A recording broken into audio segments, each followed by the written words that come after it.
আসসালামু আলাইকুম। কেমন আছেন সবাই? আশা করি আল্লাহ তাআলার অশেষ রহমতে সবাই ভালো আছেন, সুস্থ আছেন। আলহামদুলিল্লাহ আমিও ভালো আছি, সুস্থ আছি। কাছে দূরে, দেশ বা দেশের বাইরে। যেখানে বসে প্রতিনিয়ত কৃষি খামার ও প্রাকৃতিক দৃশ্য চ্যানেলের ভিডিওগুলো দেখে থাকেন তাদের সবাইকে জানাই আন্তরিক শুভেচ্ছা। এবং আমার চ্যানেলটিকে যারা সাবস্ক্রাইব করেছেন তাদের জন্য রইল অসংখ্য ধন্যবাদ। এবং কিছু আপু ও ভাইয়ারা আছেন যারা প্রতিনিয়ত আমার চ্যানেলের ভিডিওগুলো দেখে থাকেন, এরকম অসংখ্য ভাইয়া ও আপুরা আছেন। তো আমার চ্যানেলটিকে এখনও সাবস্ক্রাইব করেনি কিন্তু আমার চ্যানেলের ভিডিওগুলো দেখে থাকেন। তো আপনাদের যদি ভালো লেগে থাকে তাহলে অবশ্যই আমার চ্যানেলটিকে সাবস্ক্রাইব করে বেল আইকনটি বাজিয়ে দেবেন এবং আপনাদের জন্য রইল আন্তরিক শুভেচ্ছা। তো আজ আমি কিছু আপুদের রিকোয়েস্টে একটা ভিডিও, সেটা হচ্ছে আমি এর আগেও কিছু ভিডিও দিয়েছিলাম, বাট আবার কিছু কিছু আপুর রিকোয়েস্টে আজ এই ভিডিওটা, যে আপু আপনি তো একত্রে ব্রয়লার মুরগি এবং দেশি মুরগি পালনের কথা বললেন। তো আমরা জেনে থাকি যে দেশি মুরগির ক্ষেত্রে রোগের এটা আলাদা এবং ব্রয়লার মুরগির ক্ষেত্রে মেডিসিনটা বেশি প্রয়োগ করা লাগে। তো সেক্ষেত্রে আপনি কিভাবে পালন করেছেন? তো চলুন জানা যাক আমি কিভাবে পালন করেছি। তো এই বাচ্চাগুলো যখন ফার্স্ট যেদিন ফুটেছিল সেদিন কিন্তু আমি এই যে ব্রয়লার মুরগি দেখতে পাচ্ছেন শখের বসে 4টা ব্রয়লার মুরগিও কিন্তু আমি সেই একই দিনে এনেছিলাম। তো এর আগেও আমি অবশ্যই এভাবে পালন করছি।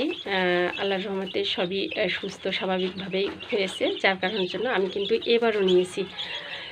আর শুধু আমি নয়, আমাদের এখানে অনেকেই এইভাবে পালন করেছে। মাশাআল্লাহ তাদের দুটোই একসাথে পালন হয়েছে। তো এবার আপুদের প্রশ্নের উত্তর দিই। যে আপু আপনারা জানতে চেয়েছিলেন যে ব্রয়লারের ক্ষেত্রে মেডিসিনটা বেশি লাগে এবং দেশি মুরগির ক্ষেত্রে মেডিসিনটা একটু কম লাগে। তো সেক্ষেত্রে কিভাবে একত্রে পালন করেছেন এবং আমরা কিভাবে একত্রে পালন করব। তো আমি যেভাবে একত্রে পালন করেছিলাম সেটা হচ্ছে যে ফার্স্টে যেদিন আমার এই মুরগির বাচ্চাগুলো ফুটেছিল, আমি বলেছি যে প্রথম মুরগির বাচ্চা ফোটার জাস্ট 24 ঘন্টা, সর্বনিম্ন 24 ঘন্টা পর্যন্ত এদেরকে কোনো ধরনের পানি, খাবার, খুদ কোনো কিছুই দেবেন না। কোনো ধরনের কোনো খাবার এদেরকে দিবেন না। কারণ বাচ্চা ফোটার কিন্তু সময় আপনারা যখন বাচ্চাটা ফুটে, একটা ভিজা বাচ্চা যখন ফুটে, তখন আপনারা বাচ্চাটাকে উল্টে যদি ধরেন তাহলে বুঝতে পারবেন যে বাচ্চার পেটের নিচেই কিন্তু একটা নাভি মতো থাকে। আর ওটা শুকাতে একটু সময় লাগে। ওটা যদি সঠিকভাবে না শুকায় তাহলে কিন্তু বাচ্চার রোগ আক্রান্ত হয়। আর এটা সঠিকভাবে শুকানোর জন্য মেডিসিন বাদে যদি আপনারা শুকাতে চান তাহলে অবশ্যই সর্বনিম্ন 24 ঘন্টা পর বাচ্চাগুলোকে মায়ের রম থেকে বের করবেন এবং বাচ্চাগুলোকে 24 ঘন্টা পর খাবার দিবেন। খাবার বলতে পানি দিবেন। আপনার এই যে এরকম ছোট্ট একটা, এই যে দেখতে পাচ্ছেন কত সুন্দর একটা পট। এই পটটার দাম কিন্তু খুব বেশি নেবে না, 15-20 টাকা হয়তো পটটার দাম নেবে। আর এই যে একটা বোতল দেখতে পাচ্ছেন, এর মধ্যে আমি পানিটা দিয়ে রাখি।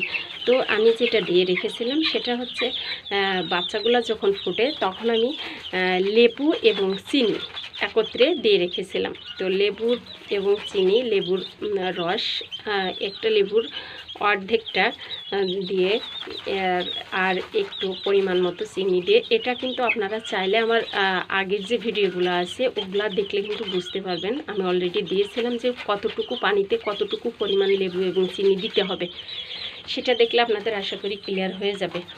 তো আমি লেবু এবং চিনিটা একত্রে গুলিয়ে এই পটের মধ্যে দিয়ে রেখেছিলাম। তো এরা কিন্তু 24 ঘন্টা পর কিন্তু ওই পানিটাই খেয়েছিল। এবং লেবু এবং চিনির পানিটা যদি আপনারা বাচ্চাকে নাভি শুকানোর জন্য কোনো ধরনের কোনো ওষুধ প্রয়োগ না করেন তাহলে কিন্তু সেক্ষেত্রে এটা দিতে পারেন। আর এটা বাচ্চার নাভি শুকানোর দিক থেকে এবং ভিটামিন সির দিক থেকে প্রচুর পরিমাণে কাজ করে থাকে।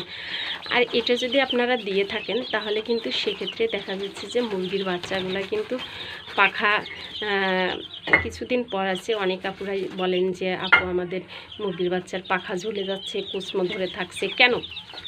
তো মুরগির বাচ্চার পাখা ঝুলবে না এবং কুসমো ধরবে না যদি আপনারা এই ঘরোয়া পদ্ধতিগুলো অবলম্বন করেন। তো এই যে ওই লেবু এবং পানি এটা দেওয়ার জন্য ওদের কিন্তু শরীরে একটা এনার্জি আসে, রোগ প্রতিরোধ ক্ষমতা বাড়ায় এবং বাচ্চাগুলো কিন্তু সতেজ এবং সবল থাকে। আর যে বাচ্চাগুলোকে সতেজ এবং সবল থাকবে সেই বাচ্চাগুলো কিন্তু খাবে বেশি, বাড়বেও বেশি। আর একটা কাজ করতে হবে, সেটা হচ্ছে যে আপনাদের বাচ্চাগুলো রাখার স্থানটা ভালো রাখতে হবে। এরকম শুকনো জায়গাতে চেষ্টা করবেন সবসময়ের জন্য বাচ্চাগুলোকে শুকনো জায়গাতে রাখার জন্য, তাহলে কিন্তু সেই বাচ্চাগুলো কিন্তু ঠান্ডা লাগবে না এবং লেবু চিনি পানিটা খাওয়ার কারণের জন্য বাচ্চার নাভিটাও সুন্দরভাবে শুকাবে, ভিটামিন সি এরও কাজ করবে, এরা কিন্তু সুস্থ থাকবে। আর ছোটোবেলা থেকে যদি মুরগির বাচ্চাগুলো সুস্থ থাকে, হেলদি থাকে, তাহলে কিন্তু বড়ো হওয়া অবধিও কিন্তু এরা এই ঘরোয়া ট্রিটমেন্ট মাঝে মাঝে দিলে এরা সুস্থ স্বাভাবিকই কিন্তু থাকবে। আর আপনারা সবসময় দেখে থাকেন যে আমি কিন্তু খুব অল্প মেডিসিনে আমি হাঁস মুরগি পালন করে থাকি।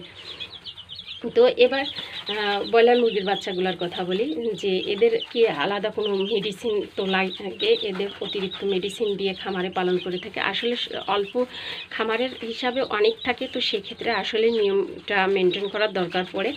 আর অল্প বাচ্চার ক্ষেত্রে রোগটা আক্রান্ত হয় কম, ভাইরাসটা আসে কম এবং এদের মেডিসিনটাও আমি কম দিয়ে মানুষ করেছি, কারণ এরাও কিন্তু এই একইভাবে সেমভাবে যে দেখতে পাচ্ছেন যে এই যে পানিটা খাচ্ছে, এই একই পানি দেশি মুরগির বাচ্চার নাভি শুকানোর জন্য এবং সুস্থ সবল রাখার জন্য আমি যে 24 ঘন্টা পর যে পানিটা দিয়েছিলাম, ব্রয়লার মুরগিকেও কিন্তু আমি ঠিক একই লেবু এবং চিনির পানি দিয়ে রেখেছিলাম। আর সেই পানি কিন্তু এরা খেয়েছিল এই মুরগির বাচ্চাগুলোর সাথে। তো এই যে মাশাআল্লাহ, এই যে ব্রয়লার মুরগি এবং দেশি মুরগি আমার কিন্তু আলহামদুলিল্লাহ সবগুলোই কিন্তু সতেজ আছে এবং ভালো আছে। আর এইগুলো দেওয়ার কারণের জন্য কিন্তু বাচ্চাগুলা কিন্তু সুস্থ থাকার কারণে কিন্তু এই যে খাবারটা আর এই যে খাবার দিয়ে রেখেছি, এক সাইডে কিন্তু আমি ফিড খাবার দিয়ে রেখেছি আর এক সাইডে খুদ দিয়ে রেখেছি। আর এখানে 3 দিন যাবৎ আমি যে লেবু এবং চিনির পানিটা দিয়েছিলাম 3 বেলা, আর এ ব্যতীত যখন দিয়েছি তখন কিন্তু আমি সাদা পানিটা দিয়েছি। আর এই যে সাদা পানিটা দিয়ে রেখেছি, এরা কিন্তু এই সাদা পানিটা খায়। তো এখনও পর্যন্ত আমি কিন্তু এদেরকে কোনো ধরনের কোনো মেডিসিন দেইনি। আর আশা করি লাগবে না, যদিও লেগে থাকে তাহলে আমি নেক্সট ভিডিওতে দেখাবো যে যদিও লেগে থাকে তাহলে কীভাবে সীমিত মেডিসিনে ঘরোয়াভাবে এই মুরগি এবং ব্রয়লারগুলোকে সুস্থ রাখা যায়। তো আপনারা আমার জানি না আমার কথাগুলো আপনাদের মতের সাথে একমত হয়েছে কিনা। তো আমার অভিজ্ঞতা থেকে আমার যতটুকু আমি পালন করেছি এবং যতটুকু পূর্ণতা পেয়েছি ততটুকু থেকে আমি বলছি। তো মাশাআল্লাহ হয়তো বা আমার বাচ্চাগুলা সুন্দর আছে, ভালো আছে। আপনারা ভিডিওর মাধ্যমে দেখলেই ঠিক পাচ্ছেন যে আমার কিন্তু কোনো বাচ্চার কিন্তু পাখা ঝুলে যায়নি এবং কুচমো ধরে নেই, চুনো পায়খানাও করেনি। আর এর কারণই একটাই, ফার্স্ট পর্যায়েই আপনাদেরকে এই ট্রিটমেন্টটা দিতে হবে, সেটা হচ্ছে ফার্স্ট হচ্ছে শুকনো জায়গাতে রাখতে হবে। 24 ঘন্টা পর বাচ্চাদেরকে লেবু এবং চিনির পানি খেতে দিতে হবে। এছাড়া বাচ্চাগুলোকে সুস্থ এবং সবল রাখার জন্য 24 ঘন্টা পর মায়ের ওম থেকে বের করতে হবে। বাচ্চা ফোটার সাথে সাথে কিন্তু বাচ্চার হালকা একটু গা শুকালে কিন্তু মায়ের কোল থেকে বের করবেন না, যদি মায়ের কাছে না রাখতে চান। আর যদি রাখতে চান সেক্ষেত্রে আলাদা হিসাব। আমি বাচ্চাগুলোকে ওর মায়ের কাছে রাখিনি, জাস্ট বাচ্চাগুলোর বয়স যখন অলরেডি 24 ঘন্টা হয়েছে তখন কিন্তু আমি বাচ্চাগুলোকে ওর মার থেকে সরিয়ে নিয়েছি আর নিয়ে আমি রেখে দিয়েছি।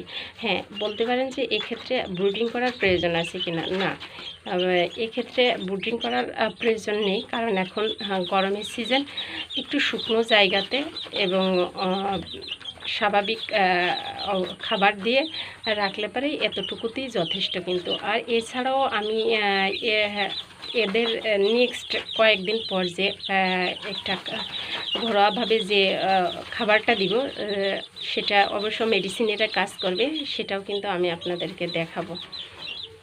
তো আপনারা চাইলে এভাবে করতে পারেন। আর যেসব আপুরা আমার কাছে কমেন্ট করেছেন সেই আপুগুলাকে অসংখ্য ধন্যবাদ, কারণ আপনাদের কমেন্টের মাধ্যমে কিন্তু অনেক আপুরা আছে যে জানতে পারছে যে আসলে অনেকের মনের মধ্যে প্রশ্ন থাকে যে কী ব্যাপার, আমি মুরগির কী ট্রিটমেন্ট দিব, কী একত্রে কীভাবে পালন করব, এটা কি সম্ভব নাকি।